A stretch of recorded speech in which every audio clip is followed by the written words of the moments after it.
Hei, alle sammen! Jeg tror jeg skal snakke på engelsk, fordi, først og fremst fordi Erik skal forstå hva vi sier. Men jeg vil bare si spesielt hei til alle norske venner rundt i hele Norge.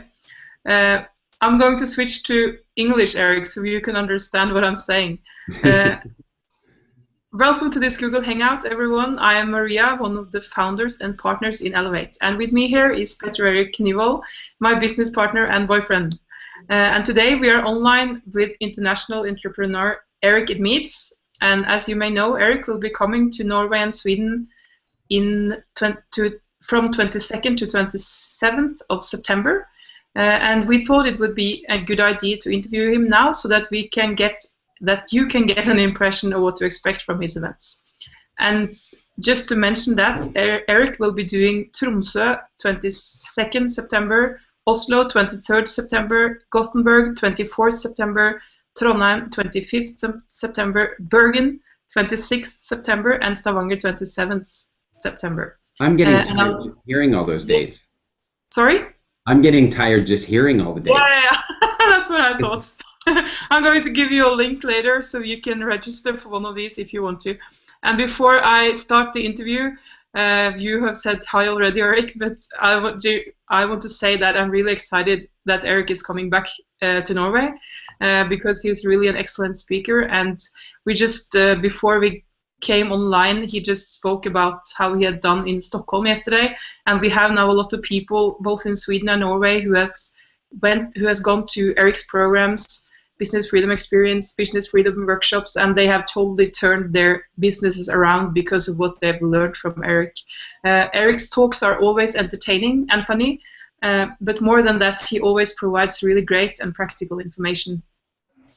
And Erik is not one of the typical speakers we so often see on stages around the world. He's a real business owner, and he has started, bought, and sold companies in a variety of industries, including mobile computing, medical training, 3D camera engineering, and he even owned a Hollywood special effects studio that worked on Pirates of the Caribbean, Transformers, Iron Man, and Elysium.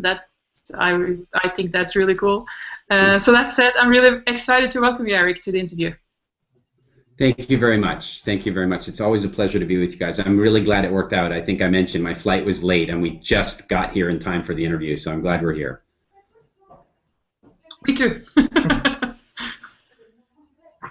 Are you going to ask a question? Yeah, Erik, why are you an entrepreneur? Freedom. Freedom and freedom. And what I mean by that is that, you know, my experience of being an employee really was an experience of constraint, an experience of other people directing my activities, controlling the dream, deciding what it is that I might be passionate in or what I'm interested in. And when I began to realize that I could be in charge of those things, entrepreneurship was the only way for me. Cool. What do you think about Scandinavian people? And more specifically, Scandinavian business owners and entrepreneurs. What are their challenges? You know, it's been very interesting for me. I think you guys know very well that Scandinavia has really been an accidental market for me. It's not a place that I had, you know, originally on my, you know, master plan of places that we were planning to launch our programs and coaching and all that sort of stuff. It wasn't really on the list. And what happened is that I just ended up doing a couple of, you know, kind of casual events, I think initially in Stockholm, and I'll tell you what happened is that immediately what I realized is that, first of all, whatever beliefs I had about Scandinavia and really Nordic Europe as being a foreign place, it really isn't. I mean, what I mean is that, you know, for English-speaking people, it's a far more accessible market and a far more accessible place to be networking and connecting. And so I've really enjoyed it a great deal, and the warm reception that I've had wherever I've traveled. I mean, whether it's been you know, Finland or Norway or Sweden or where, you know, Estonia, wherever I've been so far, the warm reception that I've had has just been phenomenal.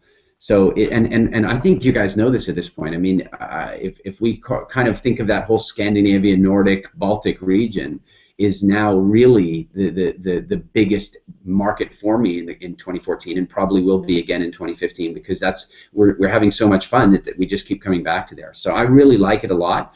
I think one thing that's a little harder for me in that market maybe than in the US market is that a lot of the work that I do is about helping entrepreneurs reduce their levels of stress and really increase their levels of personal freedom. And I think that if there's one thing that's sometimes a little bit challenging for me in the Scandinavian market is that the levels of stress that the average person in Scandinavia is experiencing is very different than it is in the US or Canada or England. Like, I'll often ask an audience, how many people in here are living with more stress than they feel comfortable with?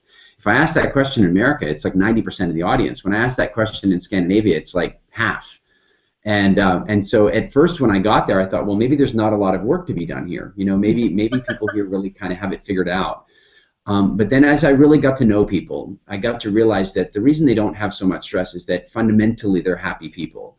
It doesn't mean that they don't have bigger dreams. It doesn't mean they don't want to achieve amazing things with their business and create all kinds of growth and have greater self-expression and more freedom. And so the more people I meet and the more events I've done, the more I've found that it's a market I love to be in, and I've also found that it's a market that really is hungry for exactly what it is that we're teaching. I enjoy it a lot.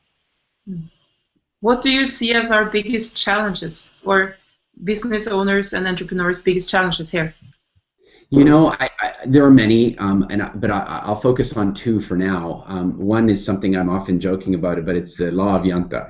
It's the whole, you're not allowed to put yourself out there, and you're not allowed to say how great you are, how great your products or services are. It's kind of like, I think people often feel quite constrained. I should say, I don't think that that's unique to Scandinavia. In Australia, they call it the tall poppy syndrome. England has their own very healthy version of it, and so does Canada, America. I do think that in Scandinavia, people feel a little bit constrained by those sort of cultural regulations or cultural laws, if you will. And I think that makes it hard sometimes for people to market themselves in traditional marketing and selling ways. I think that's one of the reasons also that we've done so well there, is that our Inception marketing models are so much more built around creating attraction than they are, like we're always saying, stop talking about you, your products, and your services. Let's start talking about the customer. I think that really fits with the psychology in Scandinavia. So I think in one sense that's a real challenge, but in another sense it really opens the door to a much more strategic and warmer style of marketing and selling. I think another challenge is that, frankly, and I think this is consistent of any population that lives in that sort of colder part of the planet, whether you're in northern Canada or in northern Europe or wherever, there's a much hardier breed of people. They really have to get stuff done just to survive. If you're as you know, we live in the Dominican Republic. I mean, honestly, people there, the mangoes are growing on the trees. So you can survive by sitting there and waiting for them to fall. I'm of course exaggerating, but when you live in those more Nordic regions, there's a work ethic that is really powerful and strong, and that's an advantage. But one of the disadvantages is that it breeds sometimes in people a desire for real independence. In other words, they're not as capable of releasing jobs and delegating tasks to the people around them. And so what happens a lot of times that we've seen so far is that we have these entrepreneurs who would really like to become business owners, but really no matter how many employees they have, they're still really more self-employed than they are business owners, because they're not doing a great job of handing their tasks off to other people. And that's usually a combination of either not thinking that other people can do them as well as them, or just simply they enjoy it too much. And sometimes we have to let go of those things in order to grow a business. There's only so much of your time. If you're the business owner, you only have so much time. And so one of the key things in learning how to grow a business is figuring out how to delegate and allocate that time. When I'm traveling around Norway, I see a lot of people that want to be entrepreneurs, but they're not starting up because they're too comfortable. I mean, in Denmark, I've been written books the last year, how to create hunger in paradise, because we have so much money here, but we are maybe are not doing what we really want to do. What do you think about that? Peter, Erik, I think a lot about that topic generally, not just relative to Norway, but the world. I think you know that one of my businesses, both my film business and our medical training business, were based in Northern California, and so recently when Robin Williams passed away, I met him before, and he'd worked at our studio many times, and I actually took it quite badly, and I got thinking a lot about what puts somebody in that situation. Now, this might seem like an unrelated answer, but it's absolutely not. You see, because it occurs to me that one of the very scariest things that could happen in somebody's life is that they achieve a level of success where they have everything they want, but they still wake up in the morning and they're not happy. So in a sense, what that means is they have everything, they've got the money they want, the relationship they want, the kids they want, the car they want, and they wake up and they're not happy. And the reason I think that would be really scary is that when people are not happy, sometimes what gets them through is the hope that soon things will change and then they can be happy. But if you already have everything and you're unhappy, then there's no hope. And I think maybe that's what happens in a case like Robin Williams or any of the many others that we've heard like that. Well, I think there's another problem, and that's the opposite. And that is that oftentimes, if people don't have a little bit of pain or a little bit of discomfort, they're not motivated to move forward. In other words, if somebody was never, ever, ever, ever hungry, then they might starve to death. And so in a culture like yours that is so fundamentally wealthy and that there is such a high degree of personal safety from a financial perspective, it means that people can get comfortable. And in that comfort, maybe they don't end up totally following their dreams or their passions because that would be risky. And since they don't have to take the risk, they don't. And I think that that's something, I think that one way to deal with that is to look at your life not from the today, but look at your life over a 10 or 20 year period, and you take a look and say, wait a minute, 20 years from now, am I going to be happy that I stayed in this job or that I didn't grow my business or what have you? Or are there some bigger dreams and bigger passions that I have that I really should be looking at? Cool. Thank you. Can you share some of your biggest or most important business decisions? Yeah, sure. I mean, I'll tell you one of them, and it relates to the question that we were just talking about, and that was starting a business. It's really interesting because as a young man, I had a job that paid me very well. I was very comfortable. At 25 years old, I was quite literally making 10 times as much money as any of my friends, and many of my friends were doing well. But I'd found the right opportunity, and I'd found the right balance of whatever it was, and I was doing very well. And so as a consequence, I would never, ever have taken the risk of starting my own business with that level of financial comfort around me. And I was very, very lucky. I was extremely lucky because the company that I was working for was owned by a guy who, and this happens a lot, we all grow. But matter of fact, there's a book called Big Promises and Little White Lies, I think, is the name of it. And it talks about what happens sometimes when entrepreneurs start a business. And in the early days, when the business isn't worth anything, they make all these promises to the people that start working for them. And then later, those promises are worth like millions of dollars. They find it harder to follow the promises. And that kind of happened to me. And I am grateful that it did. At the time, of course, I was really frustrated. I felt like I'd earned all this wealth, and all of a sudden it wasn't forthcoming. But because it wasn't forthcoming, the biggest business decision I made came, two of them right away. One, start a business. And it really came about because I had to. I mean, I literally had to. I had quit my job. I had a baby on the way. I had a new house, new car, new wife. I had to pay the rent. And to make matters worse, I was living in a country that my visa hadn't even been approved for yet, so I couldn't even get a job. I mean, I couldn't. There was the job I had, but I was allowed to have that one, but I couldn't get another one. So I had no choice but to start a business. And so I wish I could tell you that I became an entrepreneur because I'm very brave and I'm a risk taker. The truth is I had to eat, and I needed to start to create a job. Where the being brave did come in is about 2 months later, and I'm still new. It's still, I mean, honestly, scary days. Not sure how it's going to work out.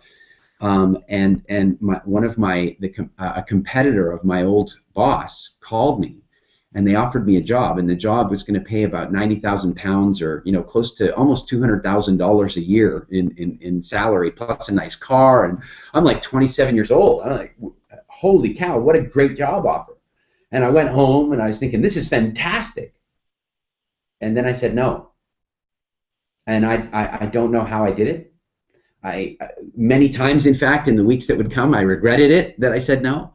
But I said no, and I stayed with my business. And of course, today, I'm grateful that I made that decision. And so, you know, those were two of my biggest business decisions. One I made by accident. The other one I made with real intention. And I'm really grateful for it. When did you start to teach other business owners and entrepreneurs? You know, Maria, I discovered something about myself when I was quite young, and that was two things. One is that I always learned better when I was teaching. So if I really wanted to learn something really well, then the best thing I could do would be to teach it to other people. And the other thing that I learned is that some people are good at doing, you know the old expression, you know, there are people who, how does it work? Those who can't do, teach, right? Well, you know, when in a sense what that means is people who can do can't teach or won't teach. And quite often I think what happens is that people are really good at doing stuff, but they don't really know how they do it. You know, for example, somebody might be a really good driver, but if they had to describe to somebody else how to shift gears and press in the clutch and all that stuff, they've kind of lost touch with it all. And something I discovered about myself is I was, maybe because I was more deliberate in the way I learned things, I was always really good at breaking complex things down and making them very teachable.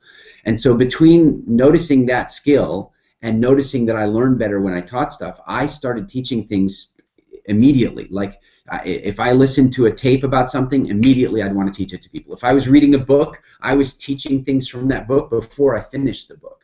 And then when I got into about the third, maybe fourth year of my company, I actually wanted to start doing mentorship for people in their businesses, because I realized that there were things I'd learned in that first 3 years that if I taught them to other people, I could save them a lot of time and stress, and that there were things that were taught to me by people like Tony Robbins and Richard Branson that, you know, when I learned those things, it gave me incredible shortcuts and it saved me tons of time. And so I registered with the Prince's Trust in the United Kingdom and became a mentor, a business mentor with the Prince's Trust. This is 20 years ago. And so what would happen is that young entrepreneurs would apply to the Prince's Trust. They would often get a small loan, and then they would assign them to a business mentor. And so I would take them on and take them under my wing and work with them. And it was so gratifying to me for two reasons. The one is that, of course, it reminded me of things. Like when I would teach them something, it would make me do it in my business better.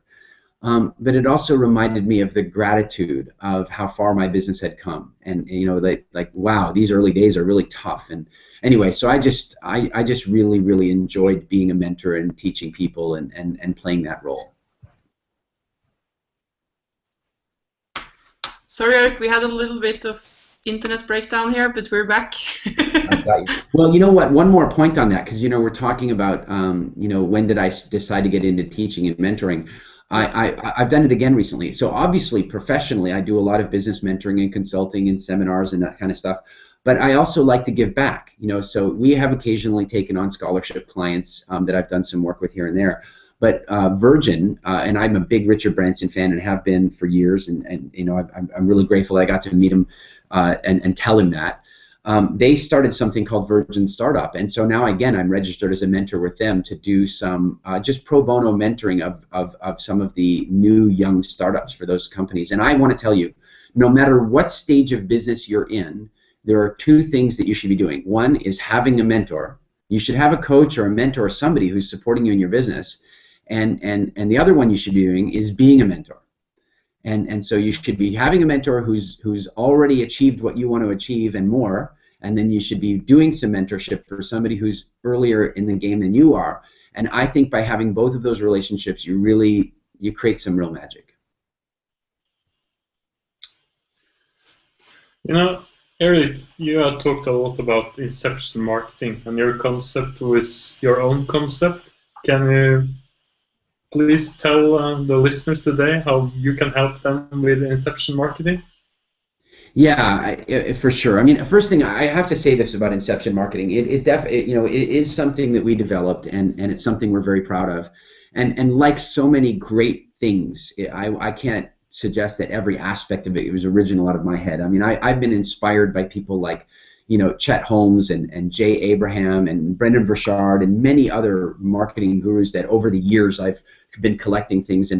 And again, kind of what happened here was that I've always been quite good at sales and marketing ever since I was young. I mean, I used to sell things on the street in front of my house when I was a kid. It just was in my blood. And when I got approached some years ago to teach marketing at some of Tony Robbins' seminars, and so suddenly I had to take a different view. And the view was, wait, well, I'm good at doing this stuff in my companies, and I'm good at doing this for my clients, but I've never actually taught it to anybody. And so when I was asked to teach it from stage, I really had to take the process and distill it into a teachable mechanism. And so I did my first talk at one of Tony's events, and they loved it, and then they booked me to do many more. And so each time I would do the talk, I would work with Tony's people, I'd work with my people, and we'd refine the way we taught it more and more and more, to the point that we created something that's really powerful and really teachable. And so what it does for people, and obviously we could talk for hours about this, and in the simplest sense, what it does is it takes the selling out of selling. In a sense, it allows people to do selling without selling. It allows people to create marketing campaigns that create a natural level of attraction for their product, their service, or themselves through a more psychologically strategic marketing methodology. In the very simplest sense, what it means is that in the way marketing works today, it means everybody's competing against everybody. I mean, there is so much marketing noise out there that we're just being bombarded. And like anything that's bombarding your senses, you kind of find a way to filter it out and not even see it. And so that's what's happened with marketing these days. People don't even see banners. They don't see commercials. They just sort of don't even notice them. And so one of the things that we do is demonstrate to our clients that almost all of their marketing activities are designed to try to win over the people that are already actively looking for their service.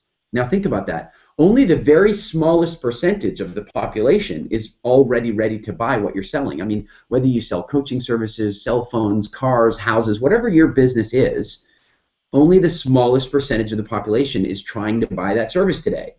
And yet, almost all of people's marketing efforts are aimed at that tiny percentage. Think about this. If you go hire an SEO consultant, the whole purpose of an SEO consultant is to help you get further up the Google ranking for people already looking for you. And so one of the things that we do with Inception marketing is we show you that there is a much wider blue ocean, in the sense of blue ocean strategies, there's a much wider ocean of people that are not currently shopping. In other words, they're not so price sensitive, they're not talking to your competitors, and there's literally 100 times more of them. And with Inception marketing, what we do is show you how to bring those people into your funnel. We bring those, to create literally 10 times as many prospects or 100 times as many prospects as you're dealing with now. And then by showing you how to create really powerful inceptive stories, we show you how to convert those prospects at a much higher rate. So by the time you do those two things, it's funny, I went to Stockholm last night and I did a talk called Double Your Sales. And at the end of the talk, I asked at the beginning, I said, how many of you honestly, you came here believing that you might double your sales? And it was only like 20%. Then I said, now how many of you think that double your sales was just a good title for the talk? That there's no way in an hour and a half I can show you how to double your sales? And like 50%, they raised their hands. They're like, yeah, that's what we think. At the end of the talk, I said, now I've shown you some things. How many of you know absolutely that if you apply these things, you could way more than double, maybe even have 10 times as many sales? Almost every hand in the house went up. And that's because the things we show are so basic and simple and applicable. In fact, you guys know Ilkka. I did an event with Ilkka in Finland almost a year ago, about 9 months ago. And when I did the event with him, I went and did it went very, very well, and they asked me to come back. And so about 6 months later, I went back. And as soon as I walked into the room, one of the clients walked up to me and said, thank you so much for coming back. I was at your talk last time you were here in Helsinki, and I've added 100,000 euros in business, 100,000 euros in profit to my company in the last 6 months.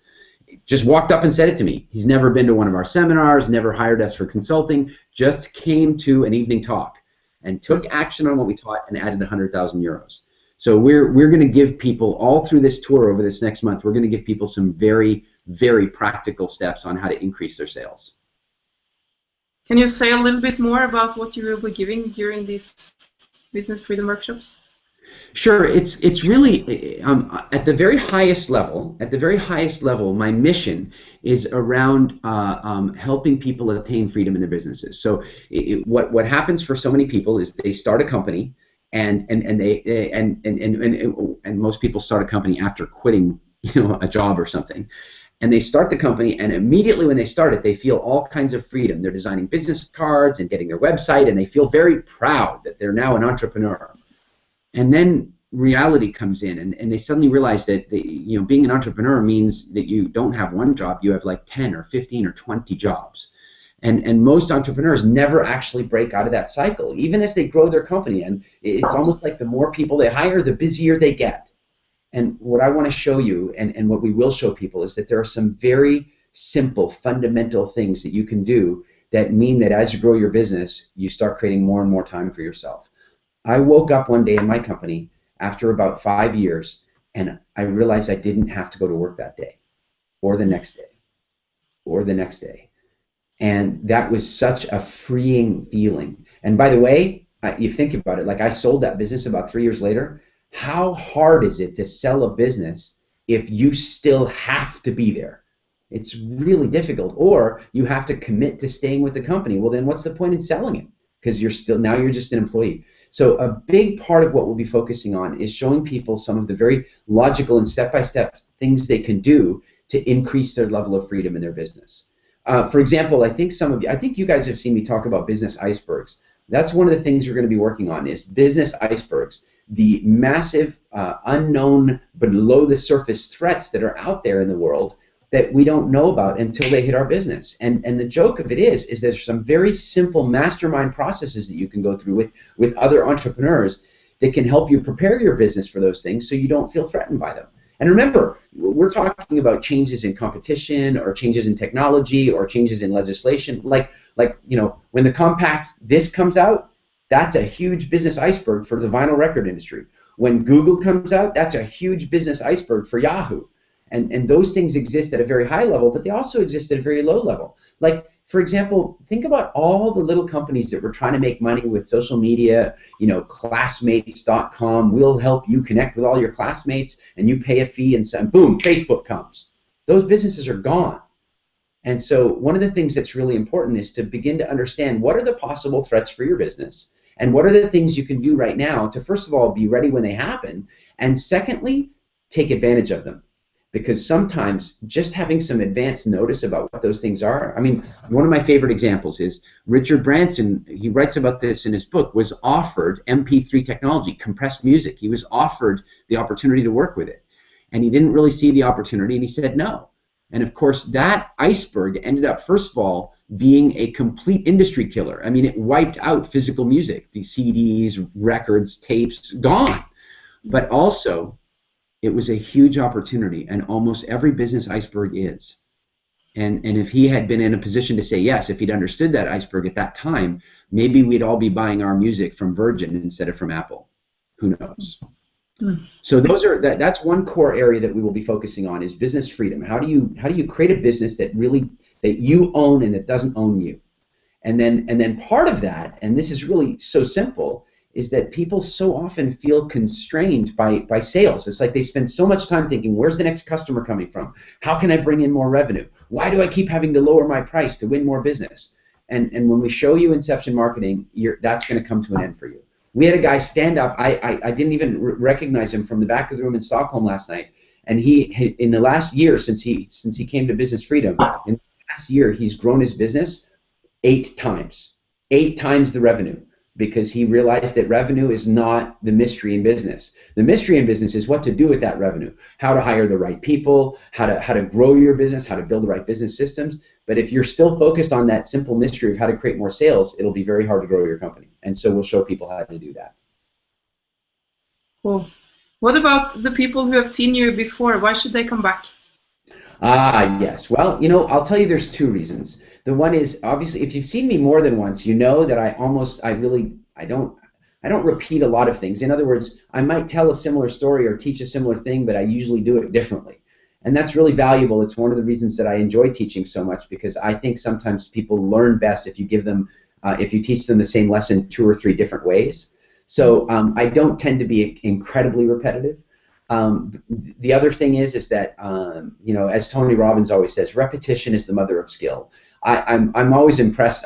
You know, my wife comes to a lot of my workshops and seminars and stuff, and I'll be telling a story that she's heard like 5 times, 500 times, and she'll laugh at the jokes, and I'm like, why are you laughing at the jokes? She goes, because it was a different joke, it was a different story, it was a different angle, and I don't always know that that's going on.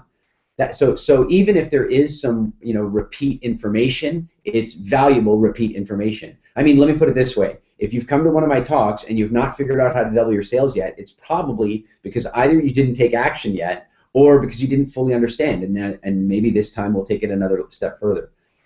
The other thing is that we are doing, let me just put it this way. There's some brand new stuff that I'm bringing that is really, really fascinating. In fact, there's a YouTube video out there where Richard Branson and I think Steve Jobs, and I think it was 3 of them. Maybe it was Branson, Jobs, and Gates, but anyway, it was 3 of the top entrepreneurs were asked what was the one thing that really gave them the opportunity to create the cosmic, phenomenal success they did, and they all answered the same thing. I'm not going to tell you what that thing was, but I will during the talk, and then I'll tell you how to create it. And that's new this time around entirely. None of you have ever seen me talk about that before. So it's going to be a lot of fun. That is so cool. I look forward to that. Well, as you guys know, I often play the choose your own adventure game. In other words, the second half of my presentations are usually very much guided by what the audience in any given city is looking for. And I do that because I don't want to suppose that I know what you need to learn. Sometimes I figure out what you need to learn as we go through the program, because we like to try to be as interactive as possible. Cool. Is there anything more you want to add? You know, I think, yeah, I do. I want to add this. When I first came to Scandinavia, I really came for fun. I came because I was invited. This is 5-6 years ago. I came because I was given the opportunity to come to Stockholm for the first time. I'd never been before. I like adding new stamps in my passport. Since then, the warm welcome that I've had from that entire region has really caught my attention.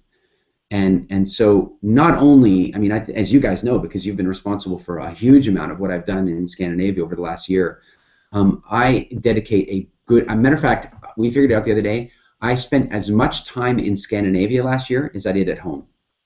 Like, why I want to say this is that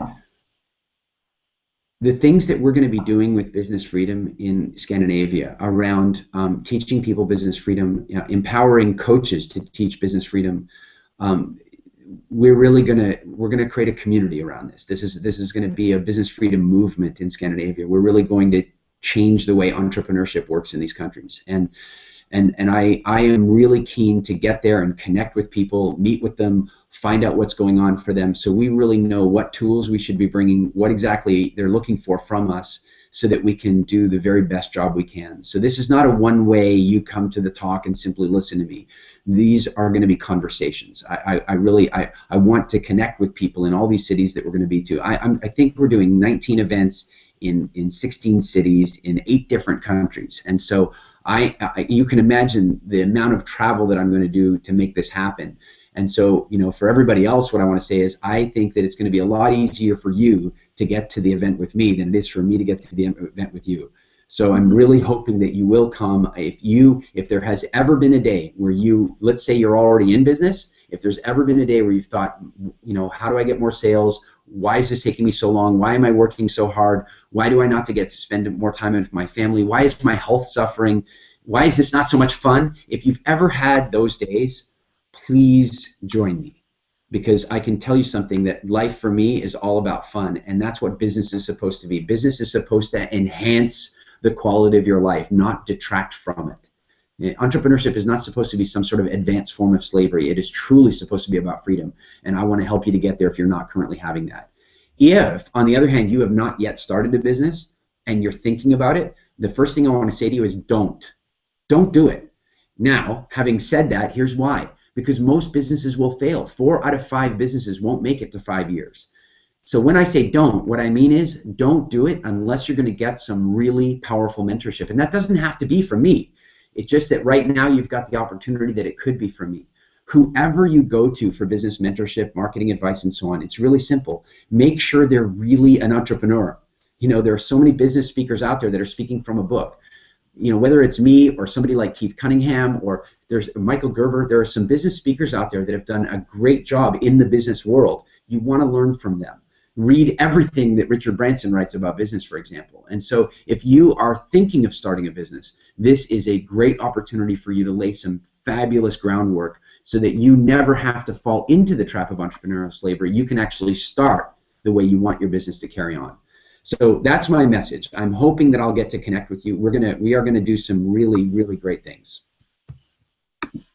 Thank you so much, Erik. I just want to mention again all the dates where you were going. Don't be exhausted this time.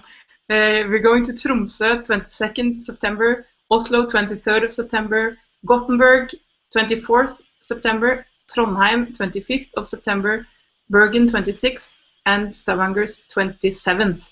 And I have a link. Unfortunately, right now I'm not able to type it in, Erik, so perhaps you can help me and type it into the audience. Everybody. What's the link? The link is www.elevate.no/business-freedom-workshops.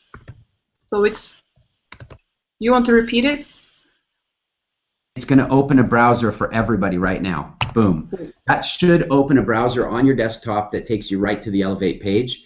If it doesn't, go to elevate.no and look for the link from there, or go to my Facebook page, facebook.com/Erik Edmeades, and I'll paste the link there. Cool. And we have also made a special discount code that's valid now for only a couple of days, and the code is Erik200, so it's ERIC200, and that will give you a 200 kroner discount. So that means actually you can get the standard tickets for free if you register now and use that code. So just for everyone who hasn't registered yet, just use that code. Make sure you get your tickets. It's going to be full, so just make sure you register before everyone has taken their seats. Okay, thank you, Erik, again. Let me finish on this, Maria. You know, I know that these days there are a lot of opportunities for where to spend your time. There's a lot of opportunities for where to put your focus, and I want to say this to you: if you are wanting to change the way things are in your business, or you're wanting to start a business, and you're curious about coming, look, maybe you've never seen me before, maybe we've not met. I'll tell you, you know what, go out onto Facebook, go out onto Twitter and ask people, because so many people now in Scandinavia have been to our programs that you can get first-hand reports. You don't have to take it from me, you don't have to take it from Petter, Erik, and Maria. There are people out there that will tell you the truth, and so I'm hoping we get to connect. I'm looking forward to it, and until we meet in person, I'll say good night. Good night. Thank you, Erik. You're very welcome. Thanks, guys. Really, always good to see you guys. Cool. Good night, everyone. Good night.